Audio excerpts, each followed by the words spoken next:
Hello, Tech fans, and welcome into episode 125 of the Tech Sideline Podcast, originating from TSL's high-tech studios in the Virginia Tech Corporate Research Center. We got a full show planned today, recapping the media sessions held by Justin Fuente and Whit Babcock last week, and the latest in football recruiting, including the commitments of Luttrell Neville and Tyus Martin, and what might be ahead. It's all brought to you by the Fisher Law Firm, and it all starts right now.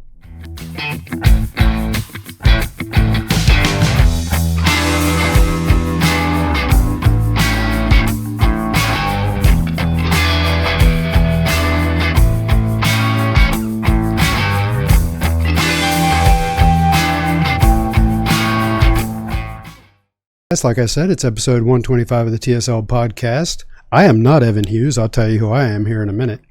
Whether you're watching live on Facebook, archived on YouTube, or on Apple Podcasts or SoundCloud, we're so glad you could join us today as we record on Monday, April 13th, 2020. Our crew today, we have General Manager and Founder Will Stewart. That's me.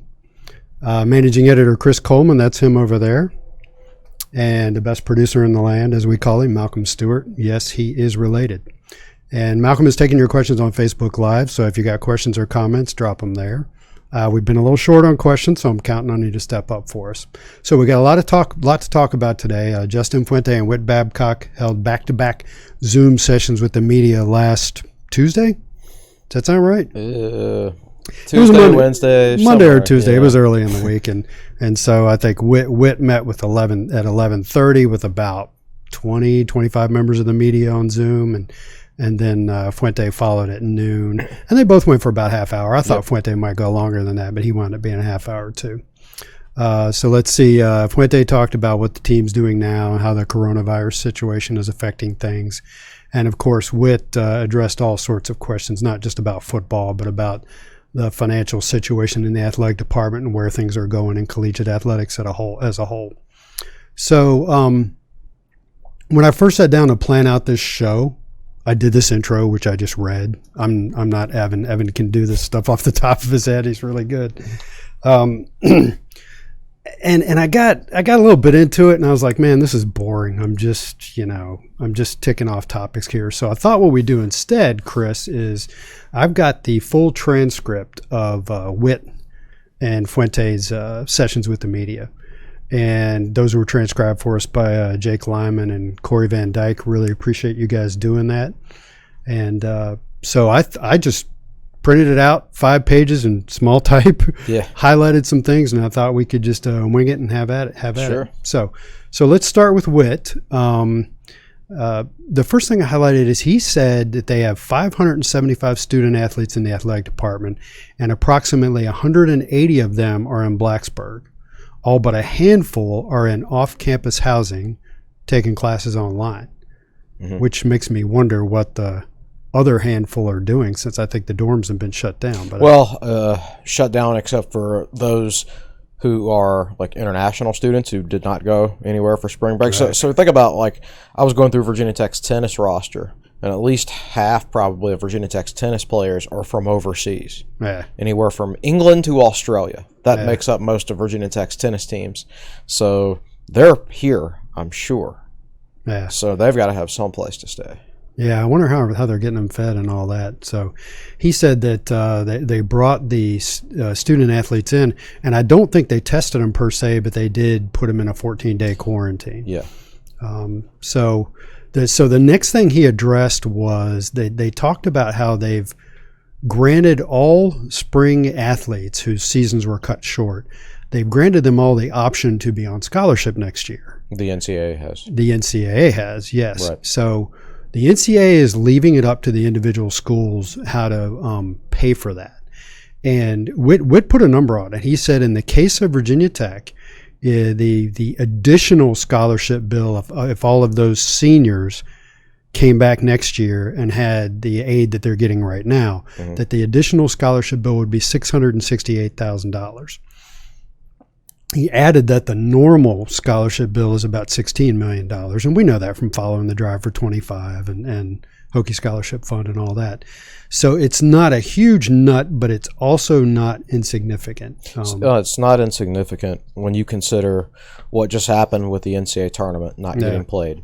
that's 2 to 2.5 million that Virginia Tech won't be getting with the way payouts work.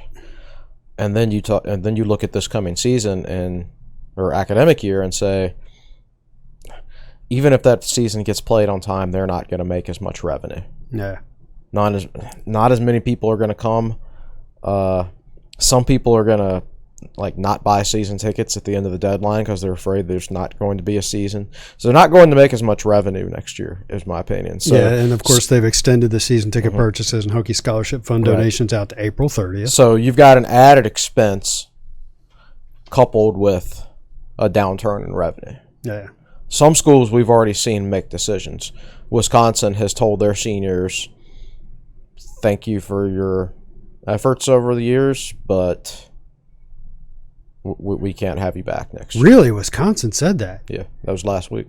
Huh. So a Big Ten athletic department with Big Ten network money. Except they're not going to have if there's no football season, they're not getting any Big Ten network money. Well, I just mean you would think, and so this is the interesting thing. You have the super rich conferences, which are the Big Ten and the SEC, and they've been bringing in all this money for all these years, and I get the impression that they don't have war chests built up. Yeah. Who knows about Wisconsin? I'm sure most of Wisconsin's student athletes come from out of state. Yeah. Of course. Yeah, you build so many facilities and stuff like that, it's hard to save money, right? Yeah.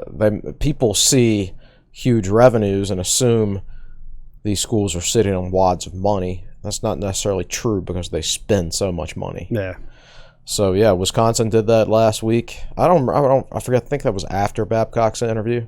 Yeah. So basically, that was foretelling. He said in there some schools are not going to offer anything at all. Yeah. So let me jump into that. He said so what the schools are doing at one end of the spectrum, there's what Wisconsin did, where they said you're on your own if you want to come back and play. That's basically what they're saying. If you want to come back and play, I think they said. I know they're not going to be on scholarship. Yeah. But I don't know if. I don't know any details other than that. Yeah, there are other schools that have reserves built up, and they're like, if you want to come back, we'll pay for it. And then there's schools in the middle, and Whit said we're kind of in the middle. So let's try to capture exactly what he said. He wanted the fans to know that he's and by the way, I thought Whit during his session was very good. It's clear that they have done a lot of talking about these things and a lot of planning. He talked about contingency. He said, we've sat down and we've talked about contingency plans for, what if things get started up at this time? What if things get started up at this time? And kind of laying out a lot of stuff that's going on. And he is not, I gather from his comments that he's not going to be specific about how they're going to pay for things like that. Is that what you took from it? Yeah. He talked about basically how himself, Justin Fuente, Mike Young, he basically said we're all going to donate a big chunk. The high earners. Yeah, the high earners are going to donate a big chunk to the Hokie Club, right? So they're not necessarily taking a pay cut. They're just taking what the money they get and putting it back into the Hokie Club. Yeah, I guess to help pay for those scholarships. He said they're not going to release those numbers because there's always people who will criticize no matter what. Right. So let me. I've been thinking about this. I think Fuente makes about $4 million a year, right? In his tax bracket, assuming he has no tax shelters or anything like that, that means he's going to take home about $2.4 million a year, $200,000 a month. Mm-hmm. When your average person hears that, there's not really any amount of money Fuente can donate to the Hokie Club that's going to satisfy everybody. Correct. Because a lot of people would be thinking, you should donate $100,000 or $150,000 a month of that to the Hokie Club. That's ridiculous. Right. But these are the kind of thought processes that go on. Yeah, you're right. It's going to be interesting. If there's no football season at all, then Whit Babcock and Mike Young and Justin Fuente can donate 100% of their pay. It's not going to matter. Yeah, they're still pretty much screwed, for lack of a better phrasing. Yeah. So his exact quote was, "We do have an internal plan for people in our department to put skin in the game to help our cause." Right. That's how he phrased it. And he, we talked about the schools being on opposite ends of the spectrum where they'll fund everything, they'll fund nothing, and in terms of the extra scholarship bill. And he said, we're in the middle. And he also had an interesting turn of phrase. He said, we're trying to do what's right by the student athlete, what's right budget-wise and PR-wise. So he actually went there PR. and admitted that the optics are important to him too. Yeah, no doubt. And they are, because one little phrase, is poor Justin Fuente found out during a press conference earlier this year. One little phrase can if it comes out wrong and somebody takes it the wrong way, and you're going to get hammered. I mean, these days articles will get written. I mean, people, like even ESPN writers, will write an article without seeing actual quotes. I know it. Yeah. And people take it like gospel. Even if they go back and correct it later, it's too late. The damage is already done. Yeah, everybody's moved on to something else, and they just remember that first thing that they read that crawled along the bottom line on ESPN. Yeah. So the one question I got to ask him was, how did he feel about playing football, and I guess basketball, if you want to talk about that, in an empty stadium or an empty coliseum? And based on his answer and some comments I've read by other athletic directors around the country, that is not going to happen. The idea of having the student athletes and everybody associated with a game put the game on without actually having fans in the stadium or the arena, I haven't read a single athletic director that wants to go there. Well, I don't see how you can do it. Think about some of those classes at Virginia Tech where you've got anywhere from 100 to, how many people does McBride 100 seat? 500 or 600. Right, exactly. Yeah. No, it's not 500 or 600 at Virginia Tech football practice, but there's over 100 players plus all the coaches, trainers. I mean, you got 150 to 200 people out there during a football practice. If you can't have school in person, you can't have football practice. I'm sorry. Yeah. You talk about the money all you want. You just can't do it. So people like me have come up with these schemes where you test everybody the morning of the game and that sort of stuff, and assuming you have those kind of capabilities. Right. We don't even know if those capabilities will be there at that point. And at that point, are you taking testing kits away from people who actually need them? Right. So you can put on a game. So you can put on a game, right. Yeah, so that's not going to happen, in my opinion. I don't see any way that happens. Yeah. I actually think the crazy thing is, I would feel, my dad brought this up to me in a conversation the other day, and he's right. I would actually feel safer at a football game than a basketball game. Football's outdoors.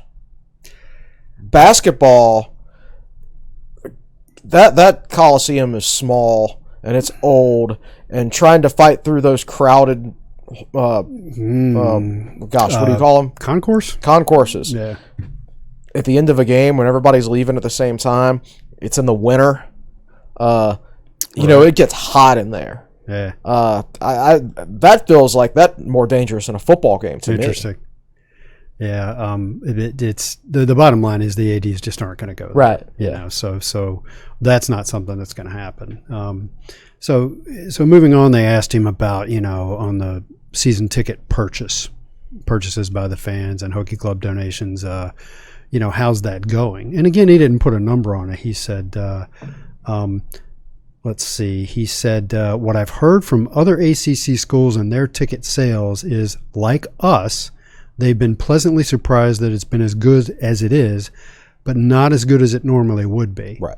So when I hear that quote, what I think is, yeah, that's kind of like TSL Pass subscriptions. I've been, we haven't had any sports now it's been about a month. Wow, it's hard to believe it's been about a month. It feels longer. And most of our subscribers have been, like 95% of them, have been maintaining their TSL Pass subscriptions, which is not as good as it normally would be, but it's actually pretty good. Mm-hmm. So a lot of questions to be answered by a lot of fans soon, because people have to donate and buy season tickets by the end of the month. Yeah. Most people. So where are you? Have you done it? No. Remember, I'm always a last minute guy. Yeah. So I haven't done it. Well, I've donated. I'm on a monthly donation plan. Right. So it actually, from that standpoint, it benefits me. It means I get like an extra month of donations going in by the time the tickets get ordered. Well, right? So does everybody else. So, although only if they donate monthly. Correct. Right. Yeah. And I wonder what percentage that is.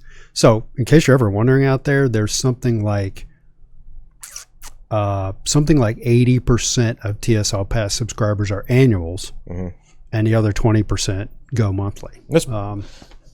I bet it's higher for annual for Hokie Club because for years and years and years you actually had to send them a voided check. Right, which is what I did. I actually went over there to their office and handed them a voided check. It wasn't until like a couple of years ago you could actually join online month by month. That's cute. All right, so it's funny. I'm in a group that buys season tickets together. We piggyback on the highest donors in the group, and I don't remember where we left the conversation, but the last time we had a conversation, it was prior to all of this coming down. So I'll have to go find that email chain. I also put in a regular monthly donation myself. Yeah. And I'm not even thinking about that. That's still going on. Yeah. So I don't know. We'll see where that comes out with my buddies. So I think I need to hit them up in the next couple of weeks and find out where we are on that. So the other thing and we kind of touched on this, the other thing that's been a popular topic is the high earners taking pay cuts. And Fuente was later asked about that, and it was one of the shorter answers he gave. It was one of the shorter answers he gave because if you go back to Whit's statement, Whit gave a very long answer. Whit gave a very long statement, and he at the end of it he said, look, we're not going to talk about what we do. We're not going to be public about it. So they've already had the conversation, and Whit has basically told Fuente and I assume Mike Young to just be as vague as possible. Don't say anything. Yeah, that's a good point. So let me read you the exact quote. I don't believe that we will be incredibly public with that. I think when you do that, there's going to be someone that says it's not enough, like we talked about. I don't think you're going to see us up there beating our chest about what they've done, being, him and the hires. But make no mistake about it, that will be done and done accordingly. Right. So it's being done or has been done or will be done. And Whit's already had the conversation with his coaches and said, look, don't talk about it. And Whit also said, we will, of course, follow the university lead on that, which I thought was interesting. And he didn't expand upon that. He said, Was he talking about furloughs there? As for pay cuts across the board, pay cuts or furloughs, we will, of course, follow the university lead on that. So you're right. There are also other ways to take a pay cut or lower expenses other than simply base salary and health benefits. So bonuses. I wrote about this in the Q&A. Back in the day when like Frank Beamer made $150,000 a year as head football coach, getting an extra 10 or 20 grand as a bonus for going to a bowl game, that made sense. And going to a bowl game was an accomplishment. It was an accomplishment. In 1993, and I remember this, in 1993 there were 19 bowl games. Right. There are now 42 or something. And you remember that Sugar Bowl? Remember the Big East did not split the bowl revenue up evenly? Oh, I remember that, yeah. So when Virginia Tech went to the Sugar Bowl against Texas, Tech got all $7 million of that. Well, no, the way it worked was you were what, 8 years old? In 1995? I was 12. 12, okay. That's almost 13. I was actually reading the Huddler about that stuff, and I don't remember the exact formula, but the Sugar Bowl payout was something like $7 million. And the Big East, even back then, the Big East was like the only conference that had unequal revenue sharing. Right. Eye roll. And so let's say this Sugar Bowl payout was roughly $7 or $8 million. The team that actually went got the lion's share of that. Okay. And what I remember is a $7 million payout and $4.2 million went to Virginia Tech for going. Yeah. And that was a whole rich get richer situation where teams like Temple and Rutgers, they weren't even going to bowls. Right. Yeah. And that's back, and don't kid yourself, that's back when $4 million was a lot of. That was probably 1/5 of your. I think back in the day, Virginia Tech's budget was between 16 and 20 million. So $4 million was a huge amount of money. Right. So think of $25 million today. Let's just say Tech got a $25 million gift. Nice. One-time thing these days. Yeah, that's what that would have been. Tech like. Went to the Sugar Bowl in '95 and the Orange Bowl in '96. Right. So that's back-to-back years of doing that. Yeah. And then the Sugar Bowl national title game again a few years after that. Yeah. So they had a lot of money coming in. No wonder they had the third highest paid coaching staff in the country at the turn of the century. They made a lot of money there. Well, that's a good point. But what led to that? to that discussion. Oh, bonuses. I was talking about bowl bonuses. Yeah, sorry to interrupt. I mean, that was a big deal. So if Frank Beamer got a $10,000 bonus for going to a bowl game, okay, well earned, because that meant a lot to Virginia Tech back then. Yeah. These days, Fuente's bonus for like going to a tier 2 bowl is $50,000, right? I can guarantee you, Justin Fuente is not coaching any harder. That $50,000 is not an incentive to coach extra hard. I guarantee you he's coaching his tail off $50,000 or no $50,000. So what did we just say? So he's making about $330,000 a month. And so the $50,000 is like 1/6 or 1/7 of his pay. If somebody were to give me a bonus in a month that was 1/6 or 1/7 of my pay, it'd be nice, but it's not going to change my life. It's not going to change your life at all. Yeah. Neither is getting a free car. You talked about that too. And those have been in coaching contracts since as long as I can remember. Yeah. And back in the days when coaches made $100,000, $150,000. Okay, that's a nice big incentive. Yep. Now, coaches can afford their own cars if they really need it, if they really have to. So yeah, there's a lot of stuff that can finance those go things over 8 years. Right. Now this is just in some ways these contracts are archaic. Yes. Because it's tradition. It's tradition. And maybe this will change things. Maybe it will change things. Bill Dooley was getting a car from wherever back in the 1980s, right? So if you go look at those old football programs, typically on the back page, there's a picture of each of the football coaches, the head coach and the assistants, with the car that they got from a local dealer. So it's an ad for the dealer. Yeah. Yeah. I mean, that stuff just goes back a long, long, long time. And for whatever reason, the tradition is continued through today when I see no reason for it to. It's just more paperwork for people. If I was a football coach, it's just, okay, just give me my $4 million. So you're Justin Fuente and you're making $4 million a year and you're getting courted by Baylor and they're offering $6 or $7 million a year. And a new Cadillac. Right. I mean, come on.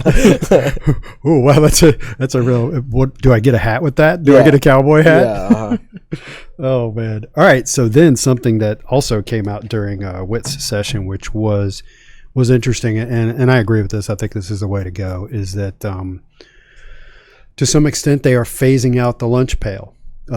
Whit didn't exactly phrase it this way. The lunch pail will continue to be a symbol that is used in some ways, and the specific example he gave was they've got a banner for Bud Foster. They retired Bud whatever, and they have a banner in the end zone for him, and it's got a picture of the lunch pail on it. So he brought that up. That'll be there, and it'll always be part of our tradition and our history. But he basically said, we're not going to carry a lunch pail around anymore on the sidelines and fill it with turf and things like that. Mm-hmm. So go ahead and expand some more on that, because you listened to everything he said, and tell me what you think about that. Well, yeah, your average fan's probably not going to notice it, in all honesty. Yeah. Now, what they'll have to do is each week they will have to tell television announcers, look, stop calling it the lunch pail defense, please. And they'll pay attention to that like they pay attention to stop calling us Vatek. Right. Yeah, sure. And now, quite frankly, I'll be honest with you. I agree with the decision. And I think Whit talked about this. He said he consulted with Justin Fuente, who consulted with Justin Hamilton. Yeah, so Whit didn't talk directly to Hamilton. Right. And I'm sure Justin Fuente and Justin Hamilton, the two Justins, they probably had a really good conversation on taking over for Legend. What it's like. And I'm sure Justin Fuente has a different perspective on that than 99.9% of everybody in the entire country. Yeah. I think Virginia Tech, if they had a top 10 defense this year and it was dominant, the one game they got torched, all you'd be hearing is, well, the lunch pail defense isn't so lunch pail anymore without Bud Foster, and Justin Hamilton would have to deal with that. Yeah, and I'm sure Fuente told him that's coming. Right. So, to me, it's better to just cut it. Let that be Bud Foster's thing. Don't force Justin Hamilton to go through that. I think taking over for a Legend is tough. I think it might be tougher on Hamilton than it was Fuente. Like, I think it's very, very possible that Bud Foster's the best defensive coordinator of all time. In the history of college football. In the history of college football, he might be. And that's who Justin Hamilton is replacing. Now Frank was a Hall of Fame coach. Frank was a Hall of Famer, but I don't think anybody's going to make the argument that he's the greatest football coach of all time. Right. So, and another subtlety to it is that there is a portion of the fan base that thinks that a lot of Frank's success was attributable to Bud Foster's defense. We sold T-shirts on TSL one time. Bud Foster's T-shirts and Frank Beamer T-shirts. And what were the sales like? The Bud shirts were sold 20 times more than the Beamer shirts. Oh, a lot more, yeah. I remember the Bud shirts said, "In Bud We Trust." I don't remember what the Frank shirts said, but it's funny. Everybody loves both of them, but when you Bud sells a little better than Frank, I think. Yeah, interesting. Yeah. So I don't know. I think I'm sure they had a really good conversation, and I'm sure Justin Fuente was able to add a lot of things that you and I or anybody else wouldn't even be able to think about. Yeah. But I'm completely okay with it because I just think what would happen the first time the defense gets torched, and people will be like, "Oh, but Foster wouldn't have let that happen." The lunch pail defense, that wouldn't happen to the lunch pail defense. Well, you got to cut ties with that name, in my opinion. I mean, it's a different era now. And Whit did say that, let me see how he phrased it. Foster owns all of the trademarks, and he's always generous, as he always is. But Bud's got his Lunch Pail Defense Foundation. He owns the trademarks, and I don't want to make a legal argument like he was going to try to collect royalties or something like that if Tech kept carrying a lunch pail around. He's not, yeah. Yeah, it's I think on Whit's part, and I think we've talked it to death. I agree with you. I think it's a good idea to move on from that sort of stuff. Mm-hmm. Now let's talk about. I think the last thing that Whit really talked about in detail was, everybody's talking about football and whether or not football is going to happen. He said we got one sport that turns a profit, football. We've got another sport that breaks even, men's basketball, which is different. In the Jim Weaver days, men's basketball turned a pretty big profit. Let's not go down that path because that could be a 10-minute discussion. And he said, and then we've got 20 sports that lose money. And so the one that makes money funds the other 20. And so it's very important that football happens. So the discussion of a shortened season that starts on time or a little late, or a season that starts in the spring. And Whit, like every athletic director with a brain, is like, hey, listen, if you want to start football season in the middle of February or early March, even if it overlaps with other sports, I'm good with that. Yeah. And as a fan, can you imagine college football and March Madness going on at the same time? As a fan, that would be awesome. As a journalist, it would be terrible. It would be awful. So no, gosh, I hope that doesn't happen. We're going to have to up our student writer budget, I think, if that happens. Yeah, no doubt. I hope it doesn't happen. I think it'll probably happen. I think this is the first time it's occurred to Chris to even think about it. Oh no, I thought about it the other day. Did you? And I just blocked out the whole thing for like a whole day. Like I don't even want to deal with it. I don't even want to think about that right now. But yeah, it'll probably happen. So it leads to these thoughts of I'm more and more in the camp that football is definitely not happening this fall. Yeah, me too. I've been in that camp for about 2 to 3 weeks now, I think. I don't think it's going to happen. If it does happen, you're going to see a lot of people stay away. I mean, how many people in that stadium are 60 or 65 or older that have an underlying medical condition? It's not going to be a vaccine by this fall. I'll go in that stadium and be fine, but not everybody would. And they would have to oh my gosh, I forgot where I was. Well, people would have to make decisions. You would have to limit the number of people that could attend. Well, I would. Yeah, I think you have to straight up tell people, like, look, if you're above a certain age and you've got any kind of medical conditions, don't come. or maybe those people make that decision for themselves. I don't know. You would have to ask someone in that camp. But yeah, I think whenever it happens, whether it's this fall or this spring or next year, it's going to look a lot different as far as the actual attendance at games, in my opinion.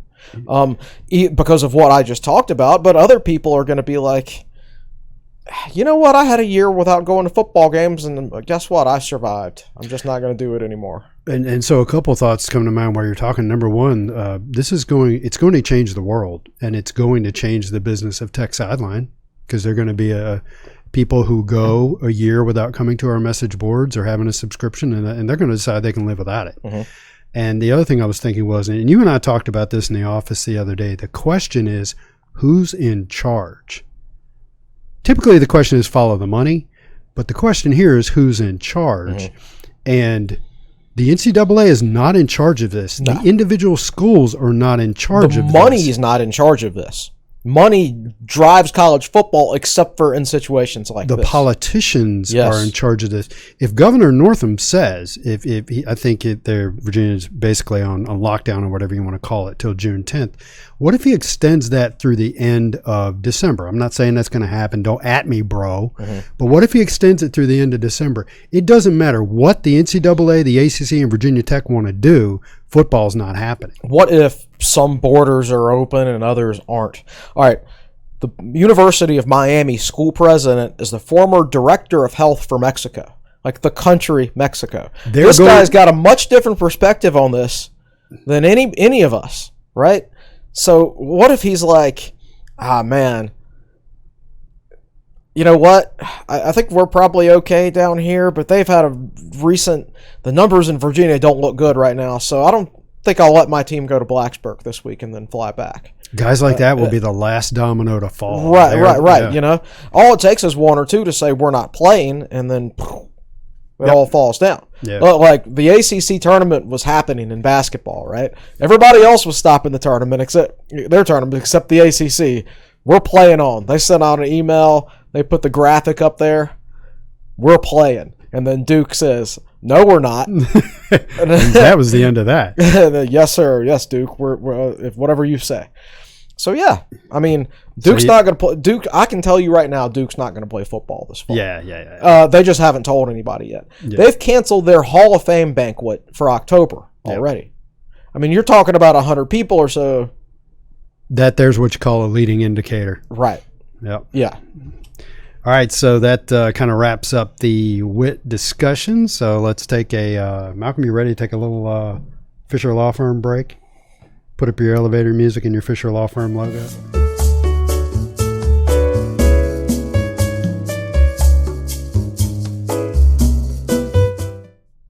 All right, so thanks again to Jonathan Fisher of the Fisher Law Firm. Jonathan and I had an interesting conversation over the weekend that we're not really ready to act on yet. So those of you who know that he's a sponsor of the site and maybe even listened to the podcast that he was on, you know that he is a DUI and traffic defense lawyer. So for him to practice the vast majority of the law he practices, he has to actually be in court. And courts these days are pretty much shut down, except for, I believe what he said, the constitutional type law. And bail hearings and things like that. So we haven't gotten a chance to talk about it in detail, but his business has been greatly affected. I'm sure. And then not as many people are getting tickets because not as many people are driving. Right. And I would even, I have not personally experienced this, but I would even venture to guess that the police are more lenient right now at this moment in time than they ordinarily would be. I had to get my registration updated, right? And I ordered it like 2.5-3 weeks ago, and I still haven't gotten it in the mail. Stickers for my license plate. But I went online and read the state of Virginia has extended it for like 2 months anyway, so I'm not going to get in trouble. And of course, you can do the registrations by email, but by the internet. But what are you going to do if you have to get your car inspected or get it worked on? You know, some people just aren't doing that sort of stuff. So Jonathan, he pitched an idea to me over the weekend, just the thought of it. We didn't get into the details of it. He wants to do, I believe, what he calls a state planning law for the time being, because that's something that can be done at a distance. And he, and again, we haven't fleshed this idea out. He said, I want to do a promo where if you do your estate planning through me, I will pay for a 1-year TSL subscription for you. So we'll see if that comes to fruition or if that idea changes in some way. I just think it's interesting that everybody out there is being affected by this. No doubt. You know? So let's move on to Fuente's session with the media, Justin Fuente's session with the media. I don't think there's a lot that came out of it that isn't obvious. And what I mean by that is he had a quarterback competition this spring he was going to have. He was going to have a running back competition because all of the, like Marco Lee, Khalil Herbert, and Rasheed Blackshear. Now, we don't know if Blackshear is going to have eligibility or not, but the other two guys they were all here in January, and they were all ready to compete in the spring, and that didn't happen. Right. That kind of discussion is obvious.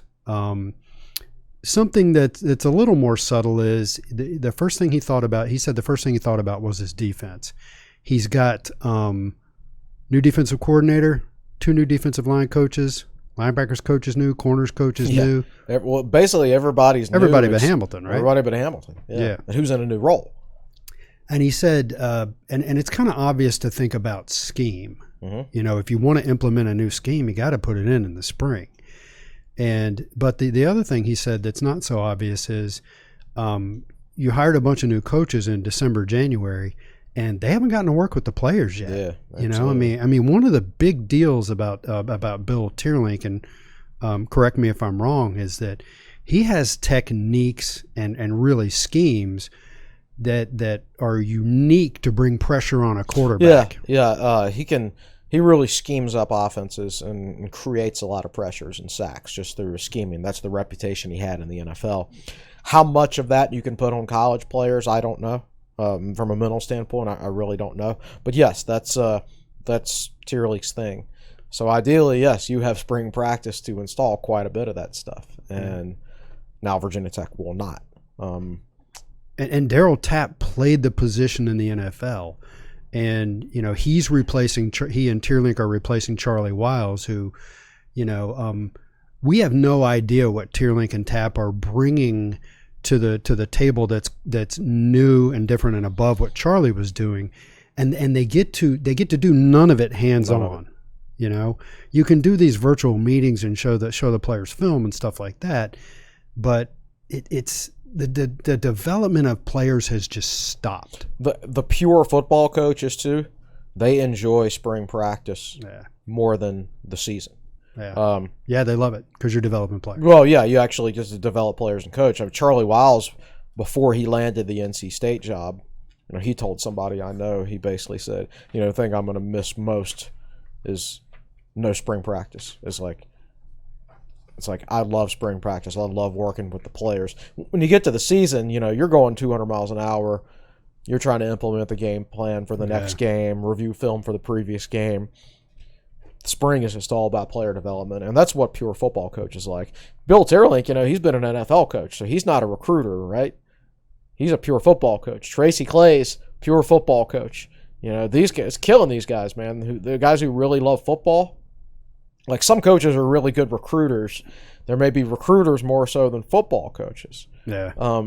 And those guys are still getting to work. Those guys are still getting to work, but like, you know, if I was Tracy Claeys right now, if I were Fuente, I'd just have Tracy Claeys like breaking down film on every Tech opponent for this coming year. Yep. That's where he's best used. Especially the ones, and you wrote this in your article, especially the ones that you know you're going to play in a shortened season. Right. A shortened season could be conference only. It could be conference only. Like, I don't know how much attention I would prioritize UNC. I would prioritize UNC over Penn State anyway because they're in conference, but I would definitely do it right now because unless this season starts on time, I don't think Virginia Tech's going to be playing Penn State this year. I know, and I've been married to a Penn State graduate for 23 years. We have been waiting and waiting and waiting for this, and it was never going to happen while Joe Paterno was coach / alive / influential. We had been waiting forever for this, and now it's gone. And it looks like it's out the window, unless they decide to just magically push all schedules back a year, and then it'll happen the next year. Yeah, it's possible. Yeah. So let's we're going to talk about recruiting later, and let's segue into that a little bit right now. And Fuente talked about that some, and he said somebody asked him about recruiting kids who've never visited campus, and he stated the obvious that's actually a lot easier to do than it used to be. You can send them video of what the facilities look like. You can give them a really good idea. The world is much smaller. Yeah. These days, I remember the first time I ever went to Virginia Tech, like set foot on campus. It was like the late 80s. My parents brought me up. I remember seeing the baseball field for the first time, which is English field was new back then. Like I barely remember it, but I remember the feeling, the impression it made. I couldn't get online and look at pictures of it and stuff like that. Obviously, there was no internet. You actually had to go somewhere to see something. But the world's much, much smaller these days than it used to be. You can get a good feel for something before you ever set foot there. You can go to ivanmorozov.com and just go through his photography of the campus, including he's got a ton of aerial shots on his website. Right. And by the way, everything on his website is for sale. Order yourself some awesome prints. Right, and you should. No, there are some places, pictures can lie. Everything can be painted up by a good marketing team, right? You're not going to see pictures of how gray Virginia Tech really is during the winter. Right. There are certain buildings on campus I would take pictures of, but there's a few over there near the commuter lot that I would not take pictures of and put them on a postcard. The ones built in the 70s, right, 60s exactly. and 70s. Yeah. So there's like 3 of them back there with no Hokie stone at all. I'm like, what are you thinking? You're the only buildings on campus with no Hokie stone. Oh, it was a dark time in campus architecture. Who decided this? But so there's drugs are bad, okay? So there's certain things you need to go somewhere to see. Like I'd seen pictures of Notre Dame, but I really needed to see it personally. Yeah. But at the same time, I could still get a pretty darn good feel for what it looked like, at least, and everything. But at the same time, these guys committing right now, the defensive tackle commitment Virginia Tech got Tyus Martin. Never visited. Always done is Luttrell Neville hasn't been here since after his freshman year. In high school, 2 years ago. At least he's been. Right. But the fact that we don't know when recruiting's going to open back up. Yeah. I think a lot of people thought, it'll reopen this summer. It's not going to. If there's not going to be a football season on time, there's not going to be any recruiting. Sorry. So I don't know what they're going to do with signing day. I mean, are some of these guys going to be signing in December, having never visited a lot of the places that they're signing with? Picture recruiting as a pipeline, and suddenly that pipeline has been shut off at the exiting end. Right. But the players and the athletes are still coming along and aging, and they're cramming into the front end of that pipeline. And I'm not smart enough to really think about the ramifications. Like all these rising high school senior football players probably won't get to play a football season as seniors. They're not, most likely. No, watch. There'll be certain states that do it and certain states that don't. Texas. Yeah. Hey, at least all our players are coming from Texas these days, so our guys are going to be more experienced than everybody else's signees. So Fuente said, we've been developing relationships for years, and we've been reaping the benefits of that. In other words, they can continue to get commitments even though things are shut down. And that gets back to the fact that Luttrell Neville was up here 2 years ago from Texas after his freshman year in high school. And what else did he say about that? I thought this was really interesting. One of the reporters asked him about the TX to VT movement, the number of Texas kids that are being recruited and are committing. And he said, I'm going to read it verbatim. One of the mistakes I made when I got here was saying that we're not going to go down there. We're going to stay in the traditional part where Virginia Tech has always recruited. In just this short time, things have changed so much in terms of your ability to reach out. Our mission is to do a great job in this region, but we have so many connections down in that part of the country. I think I underestimated the power of those connections. I wish I had done it when we first started. It's really rare for a person in that position to just flat say, we screwed that up. We've talked about this before. I don't know if we've talked about it on the podcast, but we've heard that Fuente was surprised that recruiting wasn't easier at Virginia Tech when he got here. Yeah. Obviously, he came from a place like Memphis where the program wasn't on probation, but it might as well have been on probation. I think they had something like 50 scholarship players when he showed up. Yeah. Like 6 scholarship offensive linemen. So that was a mess. Really difficult place. I think when you spend most of your time in the Midwest and the West Coast, you have the ESPN view of Virginia Tech, or at least, so your perception of Virginia Tech is all those college game days, all those years, the hype machine built around the 2005 Miami game. So you're all the way in a different part of the country. You don't know exactly what it's like. Yeah. So I think he thought it was going to be easier to recruit in this region than it has been. When in reality, a lot of the things that Virginia Tech had an advantage with during its heyday, those things were gone. Like no recruits in Roanoke, Danville, Lynchburg, Southwest Virginia. Not as many in Southwest Virginia. Yeah. 757's overrated in my opinion. Go ahead and quote me on that. That's fine. And Fuente and staff, they have to take some responsibility for this. They made some mistakes. But, right. You know? But they didn't realize any of that stuff. Yeah. So I don't know that I realized it at the time either. Yeah. It's only since then that I've realized it. So I'm not really criticizing them for it. It's just I wouldn't expect somebody coming in from a different part of the country to realize all that. Just like I wouldn't. If I moved to Texas or Oklahoma, there'd be a lot of stuff that would take me years to learn. And then he focused on the state of North Carolina, had a lot of success there for a year or two. And man, if y'all haven't been to our recruiting board, you need to go to our recruiting board. I put a post up about how Mac Brown and UNC have that state on lockdown. I'm not surprised. Yeah. Unless you grew up in North Carolina or maybe like in Southside Virginia. Like I knew there were more UNC fans than Virginia Tech fans from where I was from in Danville because of their basketball team. Yeah, it was close. Yeah, yeah. So the draw of that school's basketball team, they can recruit great. They have a higher ceiling than Virginia Tech in football recruiting, also a lower floor, I think. Yeah. But the national appeal of their basketball program, if they have their right guy at the top of their football program, that national name means they can recruit really, really well if he hires the right staff members. And Mac's a CEO recruiter. He doesn't do a lick of coaching.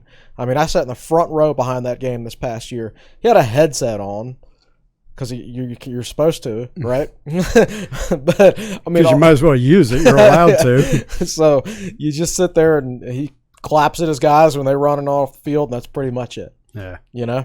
So what I mean, and I'm not criticizing. Well, he's firmly in the Jimmy's and Joe's camp. Sure. Yeah. I'm not criticizing. But, like, you know how, like, Nick Saban in Alabama, like, Nick Saban was a really, really good coach, and Alabama was a really, really good program. And Alabama was not impervious to bad seasons before Nick Saban got there. Nick Saban was not impervious to bad seasons before he went to Alabama. And before he applied that model of staffing up. And you combine those two things together, though, man. And you got lightning in a bottle. You got lightning in a bottle. That's kind of like what UNC is with Mac Brown, I think. Yeah. I don't think they're all that dangerous if Mac Brown's not there. Yes, they can get you in certain years. Yeah, There'll always be a struggle. They don't have top 10 potential unless Mac Brown's there. You know, helicopter Larry Fedora recruited well there for a while, and then he didn't. Right. You know, and it was towards the end of his tenure that Tech was able to go in and get some good recruits out of North Carolina. So, Malcolm, how many minutes in are we now? 50. All right, so let's segue into, since we've already started talking about recruiting in a general sense, let's talk about the two guys that committed last week. First one is 4-star wide receiver Luttrell Neville. Out of Missouri City, Texas, which is right outside Houston. You know, shocker. Big shock, huh? He's in Demetrius Davis's area there, and he talked about that guy's been a Tech guy for a while. Neville has, and he was planning on committing at the spring game, and I think he just clearly spring game's not going to happen, and he said I'm going to do it, and I'm going to go ahead and jump in, and he, in his interview with Jason Stame that he did for Tech Sideline, he talked about Demetrius Davis, and he called him a human highlight film, and he wants to play with him. And so What else can you add to that? Tell me what you think. What do you see when you watch the film? This guy's 6'3", 195. He's kind of an unknown. Like, he didn't catch that many passes last 26 year. or something like that? Some small number. But I think when I look at his huddle profile, it has him playing for a high school, and then his 247 profile says a different high school. So maybe he's transferred since last year. I don't know. Yeah. Or no, I think the stats I saw for him were like his sophomore year stats. And this past year would have been his junior. Is he the one that doesn't have a junior film? One of the recent guys. So there were those he had no junior year stats listed on Max Preps. And then his stats were from his sophomore year at another high school. Mm-hmm. So there's like, where's junior year film? Where's junior year stats? I think I remember reading that he caught 26 passes his junior year. He got double teamed a lot. I thought the 26 catches were from his sophomore year. Could be. That's what I thought I saw on Max Preps. Okay. But at any rate, when you don't have that many catches and or that many minutes on your highlight film, it's really hard to evaluate, honestly. Yeah. But I mean, look at his offer list. Sounds like a good prospect. Yeah. Looks like a good athlete. Kind of reminds me of Trey Turner to a certain extent from an athletic standpoint. Prolific at the jet sweep. I know Tech fans will be thrilled to hear that. Yes. He said something like, you know, when the ball gets in my hands, you just know it's going to be 6, which I like the confidence. I thought it was important that I know Demetrius Davis has been working really hard recruiting for Tech on Twitter and off Twitter. Yeah. Neville said that he and Davis talk a lot. Mm-hmm. I think he may have said every day. I just thought it was important that Tech, with Davis on board, and he's been on board for a long time, I thought it was important that Tech start getting some momentum to let Davis know that his efforts are bearing fruit, that other people are coming with him, and in particular a Texas guy. So what are we up to? 4 Texas guys now? Davis, Alec Bryant, Robert Wooten, and Luttrell Neville. I don't want to leave out anybody. I think that's 4. Probably who you're thinking about is Landon Watson. Right. When is Landon Watson going to pop? He seems like a done deal, doesn't he? Everything he says, everything he tweets. Yeah. He's got the exact major. I went back the other day and read Jason Stame's interview with him after his visit to Tech, and he was basically like, man, nobody did for me on a visit what Virginia Tech did. Nice. The way they set him up with our own Evan Hughes. Evan Hughes and Bill Roth coming through. Right, exactly. Yeah. So the SEC got their bagmen. We got Evan Hughes. who I assure you has no money. Right. But yeah, I think there's a plan there. You know, Neville was going to commit at the spring game. Watson was going to visit in June, the same weekend as Demetrius Davis. They were going to take their visits same weekend.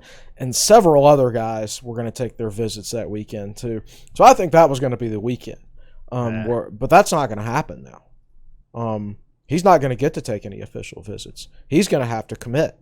And so coincident with his commitment was a bunch of crystal balls going in for from national analysts. Right, for Landon Watson. Landon Watson, I think maybe Naquan Brown. Naquan Brown, maybe TJ Quinn, right? Maybe 1 or 2 other guys. I forget. I think there's probably a plan with the coaching staff. You talk about coaches who are either pure coaches or pure recruiters. There's not a lot in between, and you try to fix your staff is like a puzzle, as Fuente calls it. You got to get the right pieces together. Fuente himself is a pure football coach, right? Guess what? He can't do any coaching right now. He can think about it all he wants, but he's got nothing to do. All he can do is sit around and Zoom recruits, right? Apparently, he's pretty good at it. Yeah, I thought he was good on Zoom with John Laser. And I thought he was good too. He's getting active on Twitter, which means you put somebody. You give somebody enough time with nothing. Can I say something? Yeah. His account is getting active on Twitter. We think it's him. I'm pretty sure it's him. Yeah. There are things on there that only he would say. That only he would say. I think. Right. I like to tease. Don't get all up on me. I'm just teasing. Yeah.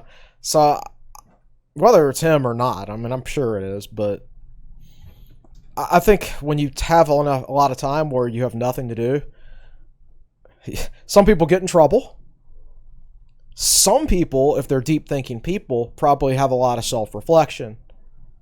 And, I tend to overthink things and screw things up. Right, sure. And some people do that. I think he sat back and went all in on recruiting, and we're seeing the benefits of it. And I think we'll continue to see the benefits of it. I think there's probably some time for some personal reflection since he doesn't have any spring practice tape to evaluate. Yeah. So he said, you know what, I need to get more active with the fan base, so I'm going to get on Twitter and do that. So I think in the way that the time off, I think the time off will benefit smart coaches, like really deep thinking coaches, as long as they don't overthink it. And so far, he seems to have adapted to the time off very well. Yeah, and the whole I've found myself being more active following recruiting on Twitter. Following actual recruits is a little dicey because you can wind up with a flood of crap in your feed. Yes, I know. Stuff. I'm like, oh my gosh, why? Who's this again? And you remember that's some recruit you followed. Why am I following that guy? Yeah, exactly. Yeah. The best follows right now are Demetrius Davis amongst recruits. Robert Wooten's very active. Alec Bryant isn't very active, but so I would recommend following those guys. I would recommend following guys like, and let me gather my thoughts here and figure out what it is I'm trying to say. This is an area in which fans can positively influence recruiting. I don't know the exact NCAA rules, but when I look at Twitter, I see fans interacting with recruits. The tap's wide open. The NCAA has just pushed Twitter. I can't police that. I give it up. You can't police it. Yeah. So why even try? Now, coaches are not allowed to tag or address players directly on Twitter, I believe. They're allowed to retweet. You retweet and like, and you can DM them all you want. Yeah. But fans, so this some interview came out with Demetrius Davis. It was an Auburn 247 site where you could, in my opinion, you could tell they were just trying to work him and get him to say something positive about Auburn. And he wound up at some point in the interview saying something like, I might take 1 or 2 or 3 official visits. No, he's not. Who knows what they went through to get him to say that? I'm telling you right now, he's not going to take a single official visit. Well, for other reasons. So naturally, somebody came on the recruiting board and said, "Do we need to worry about losing him?" And I said, "Listen, if you're worried about losing him, I got some advice for you. If you don't have a Twitter account, get one. Once you have a Twitter account, go follow him. Like and retweet everything that kid tweets. Let him know you love him and you want him in Blacksburg." And I've never gone there as a journalist or a follower of the team. I don't really think of myself as a journalist, but as somebody who has to cover the team, I rarely go there and say those sorts of things. But it's just the truth. Right. Here's where you can have a positive impact. Mm-hmm. And oh, by the way, if you have something negative to say, shut up. Right. Get out of the way. There's 1 or 2 people on Twitter. I look at them and I'm like, man, I think those people are worse for Virginia Tech's program than Mac Brown. Yeah. I mean, it's really awful stuff. Yeah, and in this, what is going on right now is right up Bo Davidson's alley, man. That guy's a machine. Yeah, he is. Is Virginia Tech doing it better than any other school? Oh, I don't know. Probably not. That's hard to say. I don't follow anybody else. I just know that I'm impressed with what I see from Virginia Tech. They've handled the transition well. Yeah. In my opinion. Yeah.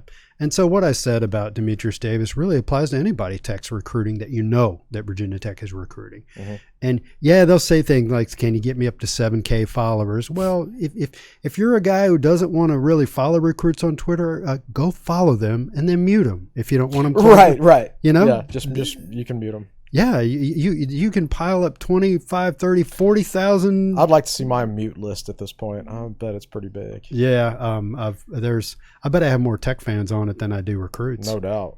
What else did I knew there was something else I wanted to say about that. There's one thing about recruiting I will say is that by signing such a small class last year, you knew it was going to be a small class the whole time. Yeah. Virginia Tech put a lot of effort into the 2021 class from a very early stage. Well, and one of the things that got said about John Yetsy's appearance on the Sons of Saturday podcast, and you can correct me if I say any of this wrong, when Chuck Cantor was running the recruiting operation at Virginia Tech, John said that Chuck kept everything close to the vest and kind of hogged all the information for himself. Yeah. And when he left and went to Florida, he basically took his computer with all the stuff on it, and everybody he left behind was like, oh crap, what do we have? It's like making all your pharmaceuticals in China. And suddenly 80% of your supply line is cut off. Right. Now, how big of a factor was that? I don't know. But it's one of the things that probably contributed to that 2020 class. Yeah, that certainly did not help, did it? So one of the things I see right now in looking at Virginia Tech recruiting is they're up to 6 commits, and they're ranked about 20th in the country in the 24/7 composite rankings. This, to me, is looking like a typical Virginia Tech recruiting class. I think your typical Virginia Tech recruiting class ranks around 25th in the country. Yeah. It's always been that way, except for last year. Except 2001 and last year. Yes, 2001 was off the charts good. Yeah. And obviously Beamer's last year when his retirement was in question. Yeah. That was never going to be a good year. 45th in the country or something like that. Yeah. So all the schools that are ranked around him right now have the same number of commits, 5-6 commits. So there's really only been 3 things throughout the years that have dramatically changed Virginia Tech recruiting. The 2001 class was borderline top 10 with Kevin Jones and all that. And Brian Randall. Well, that was the first full D'Angelo Hall. Yep. That was the first full class after the national championship game appearance. So that's the one thing that's affected recruiting positively, that's changed the rankings from a positive standpoint. The only 2 things that have changed the rankings from a negative standpoint were Frank Beamer retiring and Bud Foster retiring. It was in those 2 years, at least. Yeah, how about I mean, last year's class would have ranked lower anyway because it was so smaller, so much smaller. And what you said about Chuck Cantor was absolutely true. But Foster's retirement had a huge part to play in that as well. Yeah. Huge. So those are the 3 things I can think of that have changed Virginia Tech's recruiting rankings over the last 2 decades. Yeah. Other than that, they've been about 25th. Other than that, you are what you are. Pretty much, yeah. Oh man, I totally lost my train of thought. I have said in the past in conversations between me and you, I don't know if I put this in articles, where Virginia Tech is really going to succeed is with a sprinkling of 4-star guys, good 3-star guys that you develop, keeping the roster intact, and adding those few really good players. And to me, in this class, Demetrius Davis is that guy. Yeah. He may not have been that guy 20 years ago because he's like 5'10", you know, and well, I don't know. Michael Vick was about 5'10". Well, and Davis is actually a pretty darn good passer. It's not like he's just a runner. Well, he's a very advanced passer, particularly Texas high school football. Well, particularly with Virginia Tech's system, the RPOs and everything like that. Yep. He seems to be pretty prolific at those at the high school level. In the college game and even the program today is set up more in a way that guys who are not physically large human beings can be successful because the fields are spread. Fuente said that, actually. I guess it was at ACC Media Day last year, where they were asking him about quarterbacks. And he's like, one of the things I like about football these days is, your quarterback – it's not necessarily 6'4", 225. He might be. He might be 6'6", 250. He might be 5'11", 190 and still be a lottery pick, right? That's how the game has changed. And so Fuente, he said he enjoys the fact that your quarterback can come from – they can be a lot different now. Yeah. And it's not all cookie cutter to a certain extent. And yeah, so I look at Demetrius Davis, and the guy's 5'10" or 5'11" or whatever it is, and it doesn't bother me at all, honestly. He has, I me, I've been at this a long time, and I don't like to hype up individual recruits, but he's that guy that has the potential to be a program changer. Yeah, absolutely. Absolutely. And the height doesn't bother me. All right, so Michael Vick was listed at 6'1". Tyrod Taylor was listed at 6'1". I mean, if you stand them right next to each other, Tyrod's 2 inches taller than Mike. I mean, Mike was 5'11". Yeah. So Demetrius Davis, 5'11", fine, let's roll. Same height as the best quarterback Tech has ever had. Yeah, he's going to be a good one. So let's get some love to Tyus Martin, a 3-star defensive tackle out of Jacksonville, Arkansas, rated the number 5 player in the state of Arkansas by 24/7's in-house rankings, rated the number 1 player in Arkansas by Rivals. So, he's up there. He's an upper 3-star, I would say. Yes. He's a tiny little guy, 6'3", 318. Ben Hooger's got his work cut out for him, doesn't he? Trying to get this guy big enough. Martin has never been to campus. So they recruited him remotely. And he attributed Tap and Tierlink and, of course, Bo Davidson. He even threw Bo Davidson's name in there.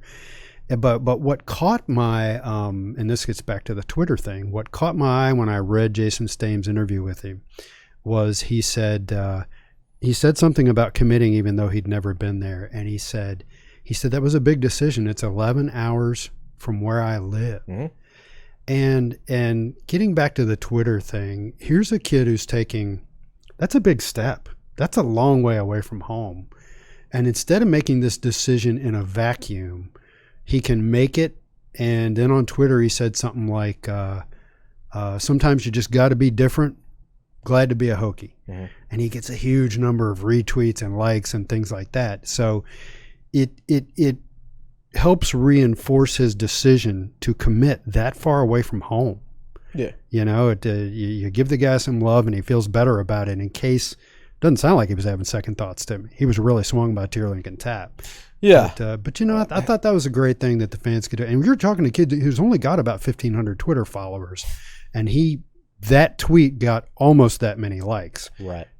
So that's a very, the analytics on that tweet were through the roof for a guy that doesn't have 6, 8, 10,000 followers. Yeah. I thought it was a solid pickup. I think he's a guy that could potentially play early just because of his size. Not that I want him to. I want everybody to redshirt. But I expect everybody's going to redshirt now for whether you want to or not. It's crazy, yeah. He's the first recruit I think I've seen, or at least the first commit, specifically talk about Tap and Tierlink's NFL. Yep. He's NFL, yes. He didn't say, I like these guys. He said they've coached and played in the NFL. Yeah. And as far as distance and everything like that, like we say, the world's smaller these days. And parents seeing you play used to be a big deal when not every game was on television. Yeah. Now every single game is on television. And you can FaceTime your kid now. You can FaceTime your kid if you really want to see your kid. You're not going to see him anyway on game day weekend. You can see him after the game. Yeah. That's it. And if you really want to watch them play, you can watch them play probably better on television. They get good seats behind the Virginia Tech bench and everything like that. Yeah. But it doesn't matter as much. It doesn't matter as much. So I try to put myself in the shoes of a recruit, and which is hard because I'm 37, but. You're young at heart. Yeah, right. I'm still 18. but from a distance standpoint, like I had a really good time at Notre Dame this year when I went up there. Like Notre Dame would be one of the top schools on my list now. I don't care how far away it is. Right. That was an easy flight. If I couldn't fly it, I liked it so much I'd be willing to drive it. It's not that big of a deal. It's not the worst drive in the world. It's not the worst drive in the world. And quite frankly, you're only doing it a couple times a year anyway as a football player. You're doing it for Christmas, and then you're probably going home once in the summer, and that's it. Other than that, you're there. So it's just not something that I think is a big deal anymore. So let's talk about the film a little bit. He said in his interview that Tech can see him as a true nose lining up over the center, or a three gap guy. Is that the gap? Or three technique. Technique. Yeah, I think three technique is the gap between the guard and center. Guard and tackle. Now you watch his film and it's pretty much exclusively nose, three-man line. Well, I mean, Tech plays left and right defensive tackles now. Yeah. Right, they used to have a nose and a tackle, so they had a guy over the center or in the gap between the guard and the center all the time. and then they had a guy playing the other technique all the time. Well, now they do left and right defensive tackles, so both players have to know both techniques.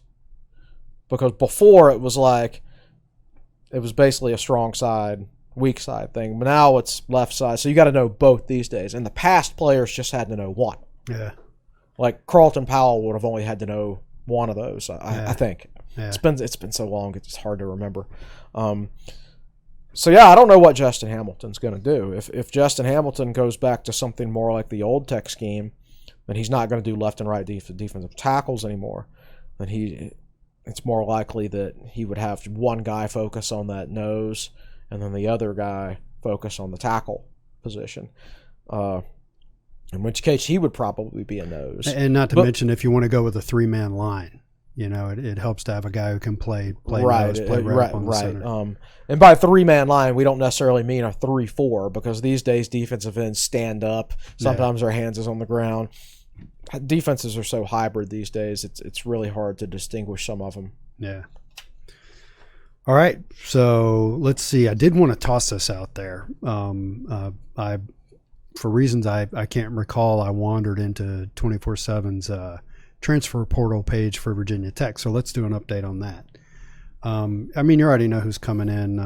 Blackshear and Herbert are coming in, and I might be leaving somebody else out. Jacoby Pinckney last week committed. I get to use the word committed with the transfer portal? Yeah. Committed to Appalachian State. So Pinckney's going to wind up at Appalachian State, and he's from South Carolina, right? He is. So it's a little closer to his home state. We already know Damon Hazleton to Missouri. That happened pretty quickly. Offensive lineman John Harris to Mercer. Joe Kane to Elon. Louis Mahota to St. Francis, PA. He was a non-scholarship player. Right. And Robert Porcher to NC North Carolina A&T. Isn't that where his dad played? I have no idea. I know his dad played for the Detroit Lions. That's all I know. Somebody want to look that up? Out of curiosity. Guys who have not landed anywhere yet, who are leaving Virginia Tech and haven't landed anywhere yet. Caleb Stewart, Phil Patterson, Hezekiah Grimsley, Halshin Gaines, Nathan Proctor, and Khalil Ladler. And honestly, we don't know how many of those guys are going to continue to play football. To be fair, Proctor went to JUCO this past year. Did he? Yes. Oh, okay. Thank you. Gaines probably won't play again. Grimsley may not play again. Yeah. So that's neither here nor there. It's just something I wanted to throw in there. So did we find out about where Porsche's dad went to college yet? South Carolina State. South Carolina State. North Carolina A&T. South Carolina Same State. thing. HBCU. Yep. All right. So Malcolm, did we get any questions or is everybody sleepy? All right, make sure they can hear you through the mic. So, how many minutes are we at right now? Hour and 14. Hour 14. So, we kind of need to be quick about this, so have at it. All right, we'll start with a question. Nick Brown's actually here, so we'll start with a question from his dad, Jeff. Which VTQB benefits the most and which is hurt the most if there's no football in 2020, 2021? Benefit for sure. Benefit the most. Benefits if there's no football. If there's no football, benefits Hendon Hooker. When you have no new data, you go with the status quo, right? Hendon Hooker, you know what you got in Hendon Hooker. Yeah. You don't know what you have in Quincy Patterson or Braxton Burmeister at this point. Those guys needed practice reps to continue to develop. Burmeister in particular to learn the system. So all things else, if everything stays the same, then I would say Hooker benefits the most. Do you think it hurts Patterson the most? Either him or Burmeister. You can make an argument for either one because Patterson's at least been in the system. Yeah. Burmeister was here for a couple weeks running the offense. But, he was then he went scout team. Then he went scout team. Yeah. Right? Yeah. So, yes, he's had exposure to it, but not nearly the exposure you would have during a spring practice. Yeah. So, without question, it benefits Hooker the most. You can make an argument for the other two guys. It hurts everybody's development, but it helps Hooker because it keeps him entrenched as the starter. Yes. Yeah. All right. And I think he was 90% going to be the starter anyway. I'm not saying that he wasn't going to be the starter, but – I think the likelihood that he gets beaten out is reduced. I'll put it that way. All right. Thanks for the question. All right, from Matthew Hart. Should the fans' outlook of recruiting be more focused on the overall class strength instead of in-state recruiting? Tech is located in Virginia's Panhandle, so we're much closer to some of these Kentucky and North Carolina players than players in the 757. I definitely think that's true. Virginia is one of those states where, let's face it, you go west out of Blacksburg 10 minutes, it's more like the state of West Virginia than it is the rest of Virginia. Yeah. Richmond, the 757, Nova, all that stuff. That's like a different world from where Virginia Tech is located. It's like this part of the state is so different than the rest of the state. Like Southern California is different than Northern California. Oh, yeah. Right? Mm-hmm. So, yeah, I don't really care. I'm going back and watching the 1995 season. It's not like, even in Tech's glory days, it's not like Tech didn't have any good players from out of state. I mean, Lauren Johnson makes the game-ending pass deflection against Miami. Well, guess what? He was from Florida. The two best defensive players on the field that day were probably George Del Rico and J.C. Price, and they were from Maryland. And I could not have told you that if you'd asked me where they were from. Dwayne Thomas was from Florida, and he rushed for 150 yards on Miami that day. Yeah. Jim Druckenmiller was from Pennsylvania. He was a first-round pick. Via Fork Union. Right. Yeah. They used to get a lot of offensive linemen from like New Jersey and Pennsylvania. Absolutely. That sort of thing. Absolutely. Derek Smith was a really good lineman back in the day. I think he was from West Virginia. So, state of Virginia recruiting was more important for that time period than it is now. Yeah, in my opinion. The area I'm really starting to hate losing out on is Northern Virginia. Correct. I would agree with that. And what Penn State does there, and probably Maryland now. I honestly don't pay a whole lot of attention to it. It's interesting. I was thinking about this the other day. Everybody talks about Virginia Tech in the 757. Penn State should have trouble in the 757 right now, too. Who was that quarterback from Virginia who went to Vanderbilt when James Franklin was there? Oh. Thorogood? Wow. LaFontaine Thorogood. We call that a Paduma. Yeah. Points to you if you know what that means. Good call. But Thorogood, I know somebody who's related to him, told me this story several years ago in a bar. So we want to be sure we can hear this. Take it for what it's worth. But, James Franklin Thorogood was committed to Virginia Tech, right, as a quarterback. And then on signing day, he flipped to Vanderbilt. When James Franklin was coaching. When James Franklin was coaching Vanderbilt. Promised he's going to play quarterback and everything like that. Blah, blah, blah. And I remember Vandy was one of the first teams to do this. Like they had a camera in the war room on signing day. I remember Franklin doing like that when it came across that Thorogood had got his LOI was in and everything like that, and he had flipped. And so he shows up, and immediately, they move him to running back. Running back. Yeah. So that family is not in the James Franklin camp. And last I saw, Thorogood is doing some coaching out there in the 7-on-7 ranks and things like that. So if that's accurate, if that's how he feels, then James Franklin's not getting any of his players. You know who will love that story is Jim Cavanaugh. Oh, yeah. If Cavanaugh knew Thorogood, LaFontaine Thorogood, that was his first name. Yes. He would have told him, they're telling you they're going to put you a quarterback. You're going to get down there and they're going to move you. That story Cav told about when Cav was at UNC. He was recruiting against Penn State, old Penn State, Paterno's Penn State. And he didn't tell us who the recruit was, but he was a really good player. Might have even gone to the NFL at some point. And Cav told us this story, but he also told it on Tech Talk Live one time. So he was telling this kid, look, we want you as a tailback at North Carolina.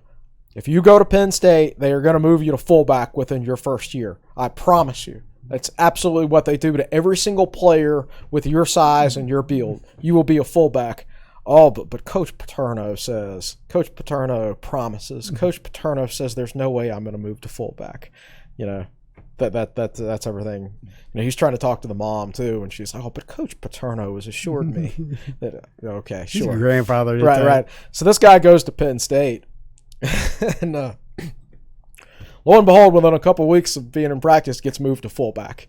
Yeah. Right, and Cavanaugh writes him a letter. Says, Dear so-and-so, couldn't help but notice that you got moved to fullback this past week. I read it in the local newspaper, blah, blah, blah. And we're in bad need of tailbacks down here at the University of North Carolina. I don't know how he ended the letter, but that's how he started it. Jim Cavanaugh loves a good "I told you so." Oh yeah, he is not above saying "I told you so." Good for him. And if you could have a man, that guy was a top-notch recruiter. If you could have a staff of guys like that when it came to recruiting, you would hit it out of the park. Well, remember how good Carolina? Remember that North Carolina team that thrashed Tech in the Gator Bowl? Yeah, that was partly built by Jim Cavanaugh, who was then coaching at Virginia Tech a couple years later. By then, yes, right, that's right. So Mac Brown fired Jim Cavanaugh. Big mistake. Like if Mac Brown had Julia Robertson, Pretty Women. Big mistake. If Mac Brown hadn't fired Jim Cavanaugh, what would have happened with Virginia Tech's program? Yeah, we should dedicate a whole podcast to the topic of Jim Cavanaugh's influence on Virginia Tech football. I think the first time for the Virginia Tech coaching staff ever heard of Michael Vick was when Jim Cavanaugh, after they hired him at a staff meeting, said, "I want you guys to watch film on this guy. Yeah. I would like us to offer him," because Cav found him when he was coaching for North Carolina when Vick was a freshman. Yeah. So he had been building a relationship with Vick since he was a freshman. I don't know that if Mac Brown doesn't fire Jim Cavanaugh, I don't think Virginia Tech ever plays for the national championship. Thank you, Mac Brown. I think that probably the two, Phil O'Mason certainly was influential, but I think the two most influential coaches, other than Frank Beamer, in Virginia Tech football are Jim Cavanaugh and Bud Foster. No question. Yeah. We got to dedicate a podcast to that. All right, we'll take one more, Malcolm. All right, from Joseph Kennedy. If this coming season is canceled with all of the players being granted, or will all of the players be granted an extra year of eligibility? Woof. If so, how does this affect the 2021 class, as well as the number of scholarships available for I don't know. Yeah, we don't know. And that's not going to be decided for months and months, in my opinion. My brain is not that large. The NCAA made yet again, they succumbed to public opinion. Grant everyone an extra year of eligibility because it's the right thing to do. Yes, it's the right thing to do. It's not the right thing to do for every school from a financial standpoint. Right. Like how the heck is JMU supposed to afford that? No. Right? Really, anybody. Any of those schools that live off of student fees and contributions from the university. And even some Power 5 schools can afford it more than others. So they left it in the hands of the schools of what to do, which means some schools are going to gain a competitive advantage over others. Some schools can't do it and others can. They can't do that when it comes to football. They absolutely cannot do that when it comes to football. Like how can you possibly do that when it comes to football? Like, what if you say, okay, yeah, everybody's welcome back. Oh, and yeah, you can still sign 25 players in this class. So Virginia Tech needs to sign a full recruiting class this year, right? So what if they sign a full recruiting class and then everybody's back? All of a sudden you got 110 scholarship players. I mean, how much money does that cost? Like, Tech couldn't afford that. Other schools could. So Tech would have to make decisions on who they cut, so to speak, and who they don't. Really, the larger question is, what are you going to do? Are you going to grant an extra year of scholarships for every single fall athlete? And then when it happens in the winter, every single winter? Are you basically going to wind up telling an entire year's worth of college athletes, you can come back next year and have a scholarship if you want it?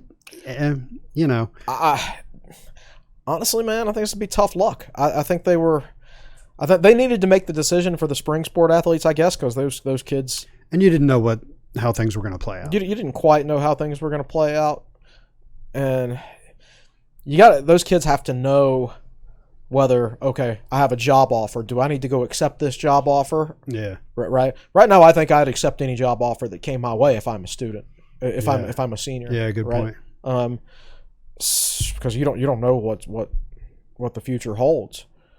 But yeah, there's too much unknown there. I have no idea what's going to. There's certain things I've figured out as things have gone along. Like I didn't completely grasp the whole financial aspects of it, or the whole input output as far as number of student athletes. If there's no output, how can you have an input and have that not affect things financially? Yeah, I mean, huge. I mean, You might not make any money this year, yet you're supposed to have more student athletes. So I'm actually thinking about this in my own home. My daughter has been accepted to Virginia Tech for next year. Nick Brown has been accepted to Virginia Tech for next year. What if Virginia Tech comes out in the fall and says, hey, everything's online? I'm not sure I want to send my freshman daughter into an online learning experience that's going to cost couple, but $10, $15, $20, $25,000. Are they going to lower tuition any at all? I mean, there won't be a room and board, I assume. Hey, honey, if you're going to take them online, just go to New River Community College for a year. Right. You know, right. And these ramifications are going to be huge, and they're thinking about this. It's not just an athletics issue; it's a university-wide issue across the entire country. So if you're sitting there thinking, well, the Virginia Tech athletic department can handle it because they can just get a loan from Virginia Tech, a cheap interest-free or low-interest loan or something like that, like they did with the baseball stadium and the indoor track. Yeah. Well, Tim Sands has got problems of his own right now. What if they turn to 6,000 freshman students and say, we're going online, and 2,000 or 3,000 of them say, I'm not doing that. I'll wait till next year. Boom. Your freshman class is gutted. Right. And this is going to happen all across the country. So this is a big issue they got to figure out. Right. All right. Thank you. I think we're up to an hour and a half. Oh, God. And I'm going to get the same comment I always get. You need to take that podcast and cut it up into smaller segments and put it on YouTube. And you're not wrong, but the labor just isn't there. So I'll do my best to index stuff when we toss it up on YouTube. So thanks to everybody who asked questions on Facebook Live and hung with us this long. I really appreciate it. And no promises about when the next one's going to be. Hopefully some interesting stuff. You have noticed that we have maintained proper social distancing standards. Yes, here. I think that table's 5 feet long, so there's 6 feet between us. And Malcolm's way over on the other side of the room. Yeah. So everybody, thanks for watching and listening, and we will see you next time on the TSL Podcast.